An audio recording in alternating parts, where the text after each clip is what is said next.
More than just a stomach ache. Anxiety is much more than being sick. It is a mixture of emotional and physical symptoms that affect people severely.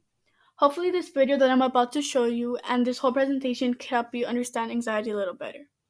This video does have a lot of ladybugs and flashy movements, so if you don't like that, then feel free to skip ahead.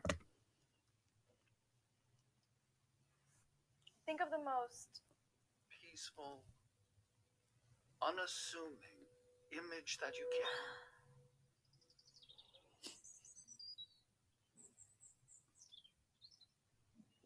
Welcome to your anxiety attack.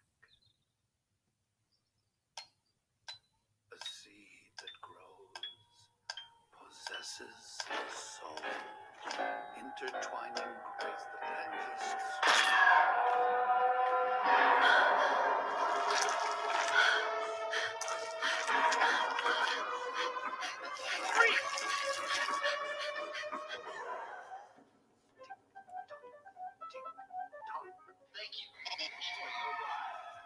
you're exhausted, like battling a twister in your mind over and over again. This game that you play with your brain, this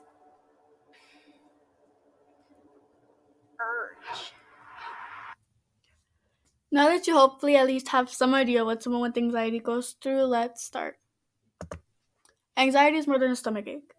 My slides are going to cover 6 basic topics. These are the basic symptoms of anxiety, how do the symptoms of anxiety affect people's life, panic attacks, how to prevent an anxiety attack, fight or flight mode, and shielding yourself from things that scare you. Okay, so what are the basic symptoms of anxiety?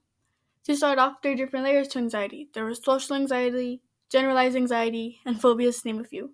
These all carry basic symptoms. They share feelings of apprehension or dread, tenseness, shortness of breath, racing heart, and more. These symptoms are very important to be aware of. They can help you realize that yourself or someone else may possibly have anxiety. Next, we have how do these symptoms affect people's daily lives. Generalized anxiety affects 6.8 million people, while social anxiety affects 15 million people in the United States. There is nothing wrong with asking for help, especially with dealing with anxiety. If you don't get the necessary help, it could lead to irritable bowel syndrome and even weaken your immune system. Panic attacks. Panic attacks are an intense fear that causes us to react physically. The basic symptoms of a panic attack are sweating, chills, hot flashes, chest pain, and more. An estimated 6 million Americans have a panic disorder and suffer from panic attacks often. But not only do people with panic disorders get panic attacks, people with JD or depression could also get panic attacks. How to calm down during anxiety. Early prevention tips recommend eating healthy, exercising, and limiting caffeine. When you're in the midst of having an anxiety attack, things are different. You should close your eyes and take deep breaths. Certain scents are good to surround yourself with, and lavender is one of them. Next is fight or flight mode. Fight or flight mode is our body's response to things we consider dangerous. The symptoms to look out for are increased heart rate, rapid breathing, dilation of pupils, and many other. Fight or flight mode is said to come from the survival needs of our ancestors and is the first part of involuntary general adaptation syndrome. Finally, I'm going to talk about shielding yourself from things that scare you. This is a behavior that is often seen with SAD. This behavior can be triggered by phobias like tight spaces, being outside in large groups.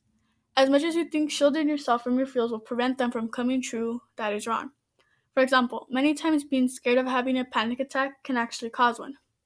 The way to overcome this behavior is to slowly face your fears.